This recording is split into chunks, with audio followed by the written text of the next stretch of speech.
Pada zaman dahulu, rakyat Indonesia rela berperang mati-matian demi mendapatkan proklamasi kemerdekaan. Namun pada akhirnya, proklamasi bukan menjadi akhir dari segalanya. Masih ada saja pihak yang ingin menguasai kembali wilayah Indonesia. Usaha-usaha untuk mempertahankan kemerdekaan terus dilakukan oleh warga Indonesia tanpa mengenal lelah. Salah satunya pertempuran 5 hari di Semarang.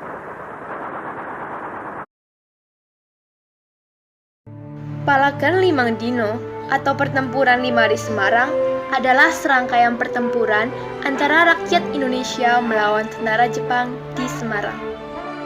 Pertempuran ini terjadi pada masa transisi kekuasaan Jepang ke Belanda pada tanggal 15 Oktober 1945 hingga berakhir pada tanggal 20 Oktober 1945.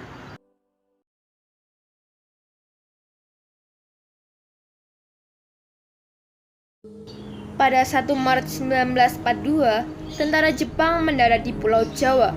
Dan 7 hari kemudian, tepatnya 8 Maret 1942, pemerintah kolonial Belanda menyerah tanpa syarat kepada Jepang.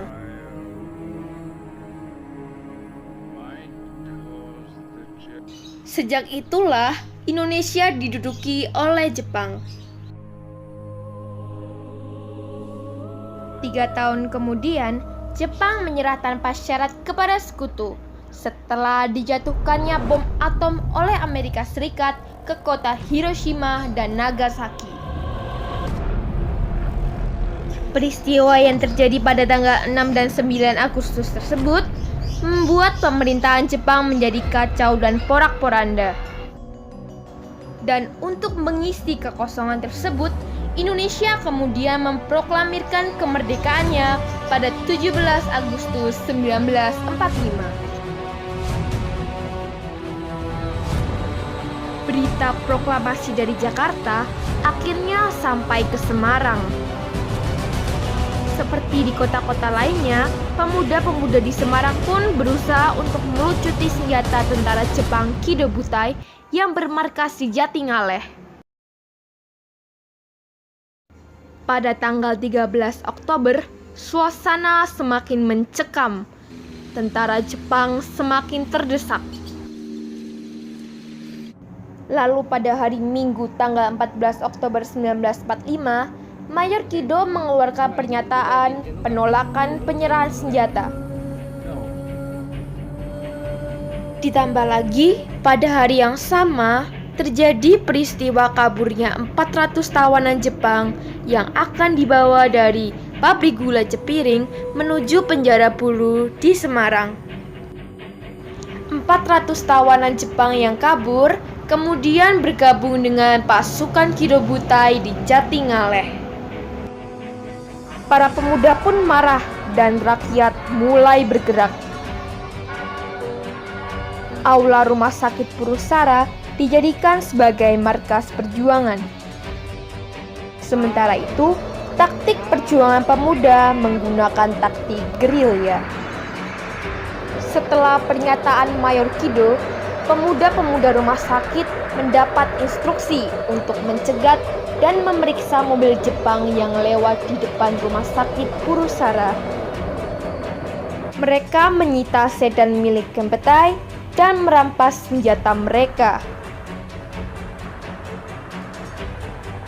Tak lama setelah itu, sekitar pukul 6 sore, pasukan Jepang bersenjata lengkap melancarkan serangan mendadak sekaligus melucuti 8 anggota polisi istimewa yang waktu itu sedang menjaga sumber air minum reservoir Siranda di Candi Lama.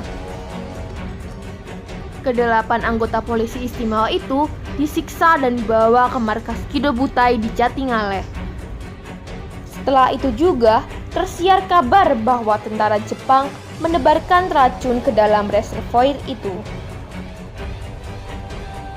Selepas maghrib, ada telepon dari pimpinan Rumah Sakit Purusara yang memberitahukan agar Dr. Karyadi memeriksa reservoir Siranda karena berita Jepang menebarkan racun itu telah membuat rakyat menjadi cemas. Dr. Karyadi pun dengan cepat memutuskan untuk pergi ke sana. Suasana sangat berbahaya karena tentara Jepang telah melakukan serangan di beberapa tempat, termasuk di jalan menuju reservoir. Dalam perjalanannya menuju reservoir, mobil yang ditumpangi Dr. Karyadi dicegat tentara Jepang. Bersama dengan seorang tentara pelajar yang menyopiri mobil yang ditumpanginya, Dr. Karyadi ditembak secara keji. Akhirnya, nyawa Dr. Karyadi tidak dapat tertolong. Berita gugurnya Dr. Karyadi dengan cepat menyebar dan menyulut kemarahan warga kota Semarang. Setelahnya, sekitar pukul 3 pagi tanggal 15 Oktober 1945, Mayor Kido memerintahkan 1.000 tentaranya untuk melakukan penyerangan ke pusat kota Semarang. Selain itu, di hari yang sama tepatnya di kota Semarang, terjadi penangkapan 3 tokoh penting, yaitu Mr. Wongsonegoro, Dr. Soekardjo, dan Sudancho Mirza Sidarta. Di hari-hari berikutnya, pertempuran meluas ke berbagai penjuru kota. Lalu pada 17 Oktober 1945, tentara Jepang meminta gencatan senjata. Namun diam-diam, mereka melakukan penyerangan ke perkampungan-perkampungan di kota Semarang. Setelah itu, pada 18 Oktober, terjadi perundingan gencatan senjata oleh Kasman Singodimedjo dan Jenderal Nakamura. Dalam perundingan ini, Jepang meminta agar senjata yang direbut segera dikembalikan. Bila tidak, Jepang akan melakukan pengeboman pada tanggal 19 Oktober pukul 10 pagi. Pada 19 Oktober, pertempuran benar-benar meluas di berbagai penjuru kota Semarang. Keesokan harinya, tepatnya jam 7.45, sekutu tiba di pelabuhan Semarang dengan menunggangi kapal HMS Glenry. Kedatangan sekutu ini mempercepat perdamaian antara tentara Jepang dengan warga kota Semarang, sehingga perang berakhir. Pertempuran yang berlangsung 5 hari ini memakan korban 2.000 jiwa dari pihak Indonesia dan 850 jiwa dari pihak Jepang. Dan untuk memperingati pertempuran ini, selanjutnya pemerintah kota Semarang membangun Tugu Muda sebagai monumen peringatan.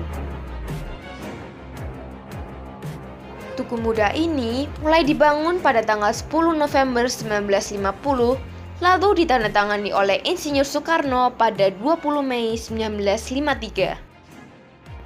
Selain itu, nama Dr. Karyadi diabadikan sebagai nama salah satu rumah sakit di kota Semarang.